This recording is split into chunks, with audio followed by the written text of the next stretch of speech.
Welcome to part two of the fundamentals of a program. And we left off at this slide, the strength qualities.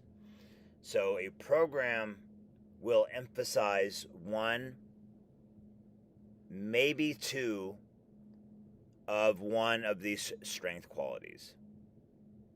Now, strength is the mother quality, right? The stronger you are, the more you're able to do other stuff well. Now, what underpins even strength is aerobic fitness, which we'll talk about on another module, or you might have already seen that module. But there are four different types of exhibiting strength. Let's start from the bottom. Relative strength, which is the most amount of strength, or producing a high level amount of strength relative to your body weight. So let's say you're a 130 pound female and you want to do chin-ups with weight attached to a weight belt.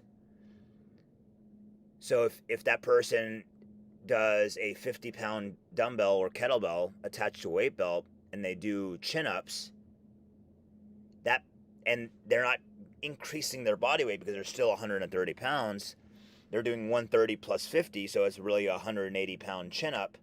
That is a high amount of relative strength. Versus let's say someone who is 180 pounds can do just one chin-up. The 130-pound person has a higher relative strength because they're doing the same total weight, 180 pounds, but they weigh 130 and the other person weighs 180. Okay. Just if we use a bench press example, someone benches 300 pounds and they weigh 150, and someone who weighs 250 benches 300 pounds as a max, right? So the lighter person will win the relative strength score. So being strong for your body weight is the value of having high relative strength.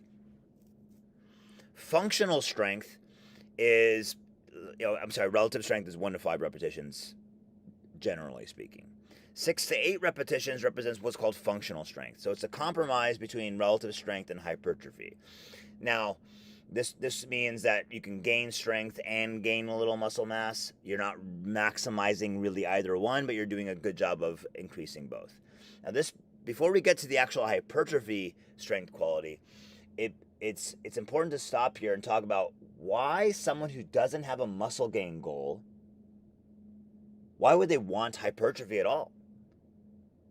Right? Think about that. So, could you imagine a lady client or a lady student who doesn't want to gain muscle doing a hypertrophy program, or who doesn't want to quote unquote bulk up? You probably heard that before. And they're doing hypertrophy rep ranges. If you explain what hypertrophy is, or even what functional strength is, and there's a little bit of hypertrophy, then they'll be like, why are you having me do this? Because I told you I didn't want to, quote unquote, bulk up. So this can create problems. Hypertrophy does not mean weight gain. And it definitely doesn't mean bulking up. It means that the muscle mass that is under body fat, let's say, the subcutaneous body fat, meaning the fat under your skin, the muscle that's over the bone and under the skin's body fat, it's getting more dense, more tone, if you were to use a buzzword. It's getting more tone, it's getting more dense, more tight, more lean, whatever. I'm just using language that the students use already, even if it's not scientifically accurate. So when we burn body fat off, what's left? If there's no hypertrophy, what's left is bone. What's left is sagginess, not particularly shapely or good to look at, let's say, or feel, because you'll feel weak, you'll feel saggy, you'll have a lack of, real strength, right? So as the body fat reduces, there should be something there, and that's your muscle mass. And even the word mass could be triggering, right? So muscle. So we're stimulating muscle. We're developing it. We're toning it. We're shaping it. We're not bulking it up. Now, bulking it up or gaining weight really comes down to your intake and to your hormones, right? So young men will eat steroids, not all of them, of course, can eat steroids for breakfast and drink milkshakes and do whatever it takes to quote unquote bulk up, including train in hypertrophy rep ranges. So if your program is tuned in for weight loss or fat loss through diet, through your hormones, through your medical, through cardio, whatever, and you're doing hypertrophy rep ranges, you will not bulk up and you will not gain weight. You will not gain big muscles because that's not what we're tuning the program to. We are simply developing and shaping and toning the muscles that are going to be there when the body fat is reduced. Now, this is not scientifically 100% accurate for a variety of reasons, but it does add up to painting the proper picture for the student. Now, in pure hypertrophy, we have 9 to 12 rep ranges, and again, pure hypertrophy does not equal weight gain because we have to connect those other factors: medical, hormonal, nutritional, sleep, etc. So it's not easy to gain weight, right? Now, some people say I gain muscle easily, but that might be the case, especially when their eating and training are not connected and are not in line. So we're simply shaping and developing the muscles that are supposed to be there underneath that subcutaneous body fat, because if it's not there, if it's not developed, it's just bone, and that's not going to look very good. So hypertrophy in the 9 to 12 rep ranges, increasing the size and or density. Remember, the density of the muscle tissue is going to be more appropriate for fat loss or weight conscious students. Strength endurance is 13 or more repetitions, which is producing the strength over a longer term duration. Now, remember, it's strength endurance and not just endurance, because even in a half marathon or a marathon, which you or your students might want to do or have done, let's say you weigh 150 pounds. Not only do you weigh 150 and your body has to carry 150 across 13 miles or 26 miles, which requires a baseline amount of strength. So if you don't have any strength, you can't have any endurance. You can't have any strength to endure, right? And there's something where when the foot hits the ground after every foot strike, the ground hits back. Now, we're not going to get into that, like what that is and what happens physically, Isaac Newton style. But every time your foot hits the ground, the foot hits back. And the harder you hit the ground or the faster you go, the more the ground hits back.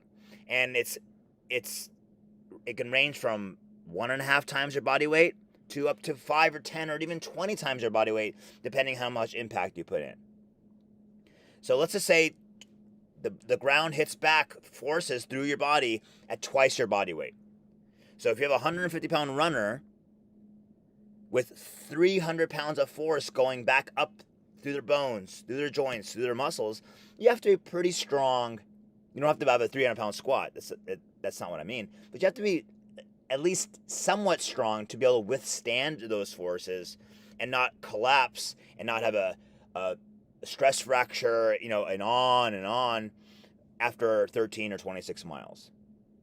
Like 4 hours, like a 3-hour marathon is a lot of time to expose your body to those kind of forces. So being strong has a variety of uses. It has these uses in endurance sports. It obviously has its uses in strength sports and in everyday life, because moving furniture, last I checked, a couch doesn't weigh the weight of a Tic Tac, right? So your furniture is heavy, your car is heavy. I mean, you're not lifting your car, but moving furniture, children, these all have weight to them. Okay. So let's break these down into various phases. So you can see it circled here, phase goal, GPP. So like, what does that mean?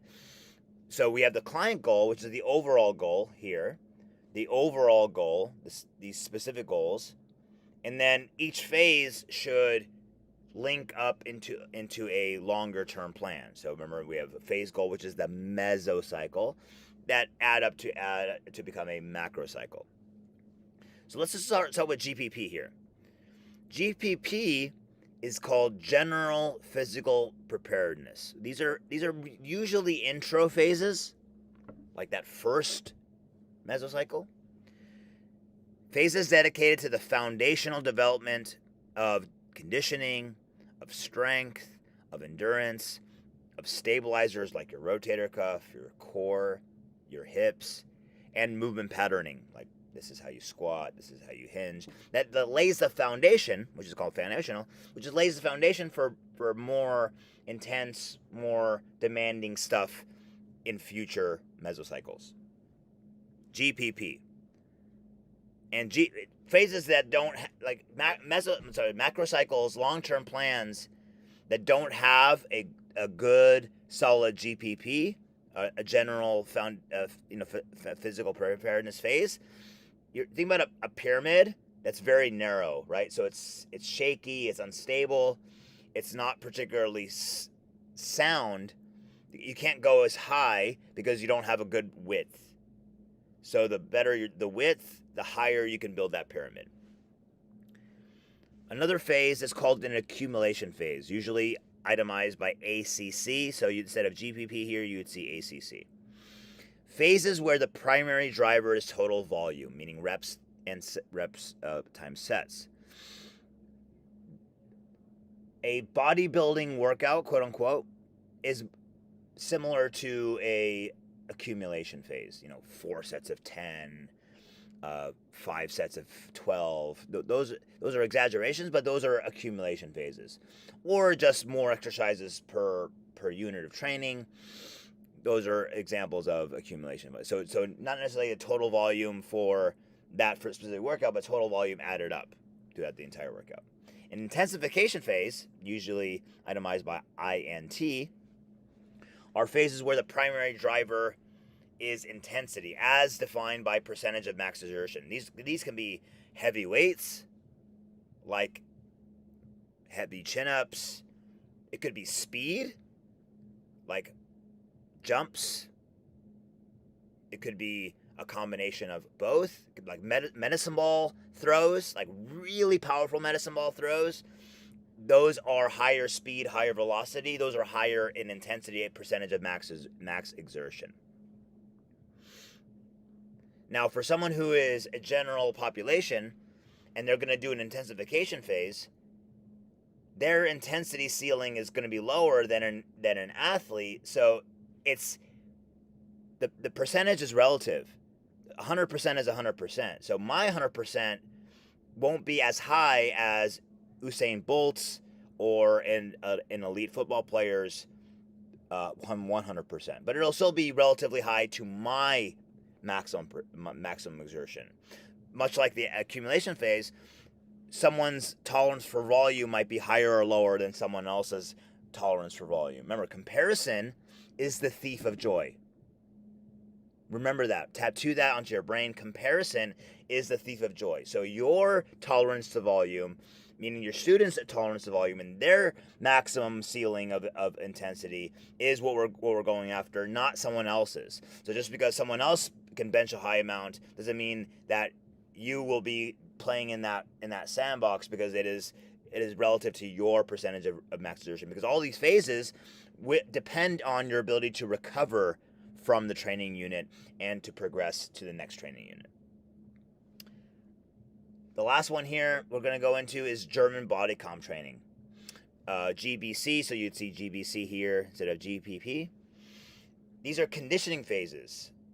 It's very similar to circuit training. It's conditioning phases where upper body exercises are paired with lower body exercises. using low rest intervals. So when I do let's say I do a chest press, I rest 30 seconds, and then I do a squat, right? So the blood pooling that will take place in the upper body quickly has to shuttle back to my lower body and then back and forth. That creates a gnarly training effect. This is also called peripheral heart action. So if you want to Google that, you can look up peripheral heart action, but it is very effective as far as net calorie expenditure, building your vascular system, and it can make you nice and dizzy if you are really pushing it. That doesn't mean it's guaranteed to make you dizzy or a little green around the gills, but if you're really pushing it, can be a very effective alternative to traditional quote-unquote circuit training. So we're going to stop here, and we will see you for part 3.